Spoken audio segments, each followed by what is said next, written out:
Oras, 1 minuto makalipas sa alas 8. Pagkakataon ito, tayo po ay tumanggap ng pag-uulat mula po sa labas ng himpilan. Update po tayo mula dyan sa Senado. Senator De La Rosa, nananatili pa rin sa gusali ng Senado. Tanggap po tayo ng update mula kay Patrol 19, Shelly Ortega Bueno.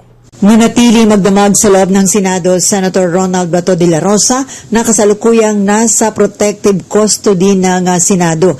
Ito'y sa harap ng sinasabi na nga na mayroon ng warrant of arrest ang International Criminal Court laban sa kanya. Tiniyak ni Senate Acting Sergeant at Arms Mau Aplasca na walang mga tauhan o opisyal ng NBI sa Senate building na magtatangkang arestuhin si De La Rosa. Ayon kay Aplasca, bukod sa ininspeksyon niya ang buong gusali at compound ng Senate, may naging kasunduan ukol dito ang liderato ng Senado at ng NBI. Una rito nagpulong kagabi sina Senate President Alan Peter Cayetano at NBI Director Melvin Matibag kung saan nagkapagkasunduan na alis na sa gusali ng Senado ang mga tauhan ng NBI at ang mga na-cite in contempt na mga tauhan ng NBI. Ito yung mga humabol at humarang kay Senator De La Rosa sa pagpasok nito sa plenary session ng Senado ay isa sa ilalim ito sa custody ni Matibag. Narito po naging sunurang tinig ni na Matibag at Senate President Cayetano. They're still in contempt, but they will be placed under my custody. Under the custody Of the NBI. So we'll do our own fact-finding. May fact-finding din yung Senate, then we'll have compare. Pumayag yung mga senador sa ganun. Okay naman, no? And I'm very thankful na ganun so that we can all go home, ano? Sir, how about the ICC warrant? Yung warrant, sir. Yung ICC warrant, it's there already, and there was we explain that iba yung criminal, iba yung administrative. They can defend themselves na ini-issue na lang nila yung warrant. But from our point of view, pinipigilan nila siya mag-attend. And that's contempt.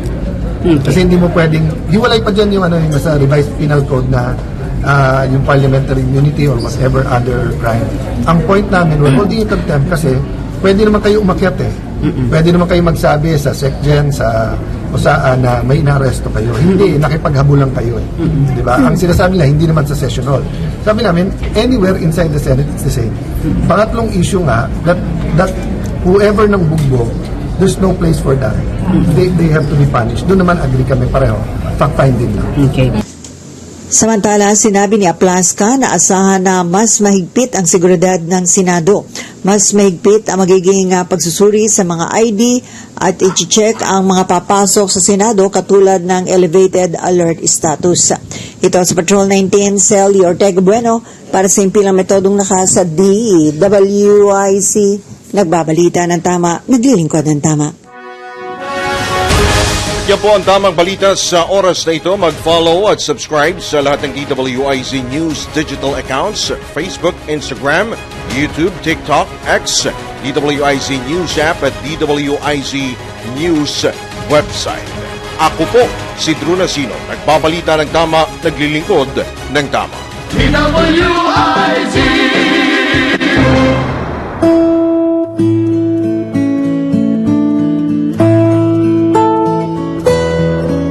Panalangin para sa kapayapaan.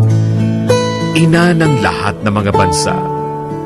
Panginoong Hesukristo, anak ng Ama, ipadala mo ngayon ang iyong Espiritu sa sangkalupaan. Loobin mong manahan ng Espiritu Santo sa puso at diwa ng lahat ng mga bansa nang mapangalagaan sila at mailigtas sa panghihinawa, kasawi ang palad at salot ng digmaan. Nawa ang ina ng lahat ng mga bansa, ang mahal na Birheng Maria, ay aming maging tagapagsanggalang. Panalangin para sa kapayapaan.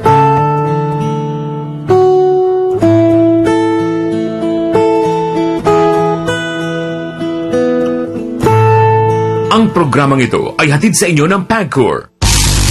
Karambolas! sa DWIZ. Programang sasaguhin ang iba't ibang isyu at mga balita. Karambola sa DWIZ.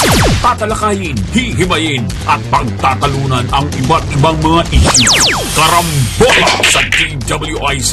Programang pwede kang mag-woodshot pero pwede ka rin mas-crack. At ngayon, narito na ang inyong mga karambulista at ang programa Karambola sa DWIZ.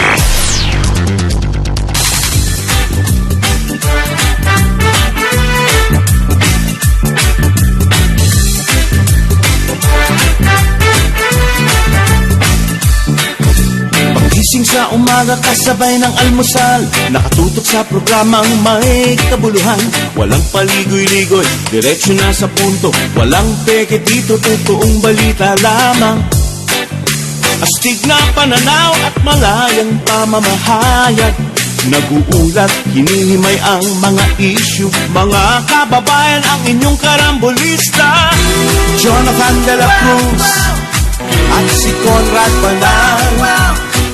Oh, oh, karambola, karambola sa DWIZ 882.